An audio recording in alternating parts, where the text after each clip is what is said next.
A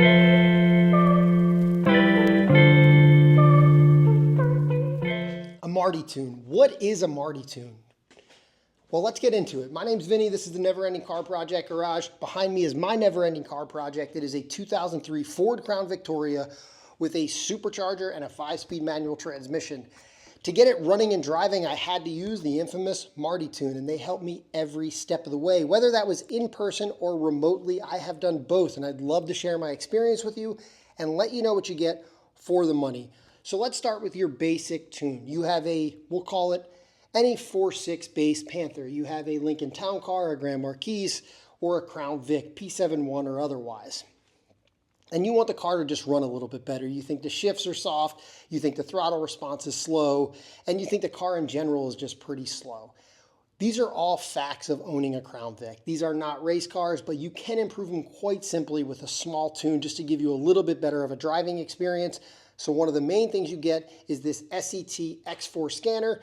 This is also a scan tool, a tune loader, and a live data device. So if you want to get your tach on here, you want to get your coolant temp, your voltage, all that, you can keep it right on your dash and get all that information every time you drive your car with just this. And this is most of the money you spend when you buy a tune from him. I want to say their tunes are 250 bucks, and these are about 400, 450. So with that, you always have this tool to use. It's not just meant to load data. It is there to read data and give you all the information you need.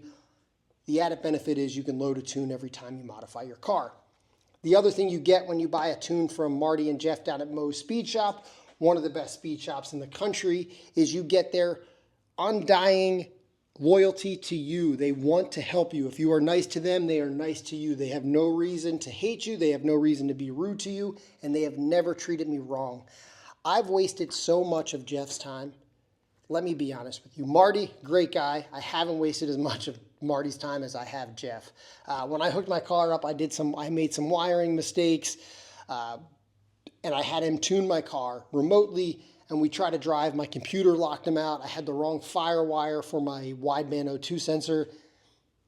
The guy was like, this is frustrating, but he never got mad at me. If he bitched when I left, he deserved to. He deserved to call me every name in the book. But you know what? He made me feel like, hey, mistakes happen. Let's get this sorted out next time around. So that alone right there is worth it for me. Every time I've gone to a tuner in years past when I had different platform cars, back when I was into Volkswagens, the tuners were always a little bit pretentious and made you feel stupid if you weren't spending big bucks. So sometimes I just want to spend 500 bucks to make my car faster. Can you help me? I put a manual boost controller on my 1AT.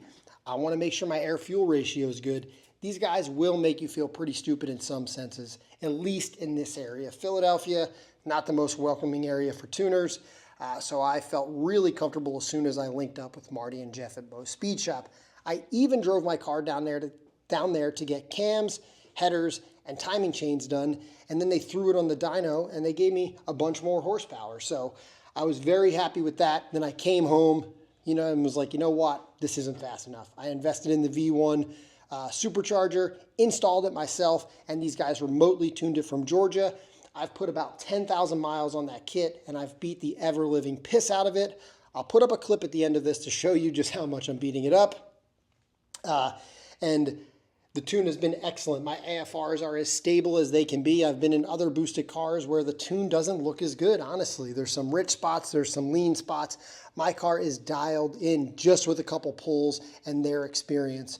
So if you're considering getting the Marty tune, just do it. And if you're getting hate from people for investing in the Panther platform, you got to forget them. Of course, you can go out and buy a 6-speed GTO right now for, say, 12 grand, and you can have a 450 horsepower rear-wheel drive 6-speed car that'll be an absolute ripper. But you know what you can do? You can dump that money into a Crown Vic and have something super unique that's yours. So if you're considering it, just do it. I'm giving Marty and Jeff my blessing. Literally would not go anywhere else. If this thing ever blows up, I can't blame them. I can blame me, and then it'll get a coyote, and guess what? They'll tune that as well. So there you go. Marty and Jeff, Moe's Speed Shop, the best around. Peace.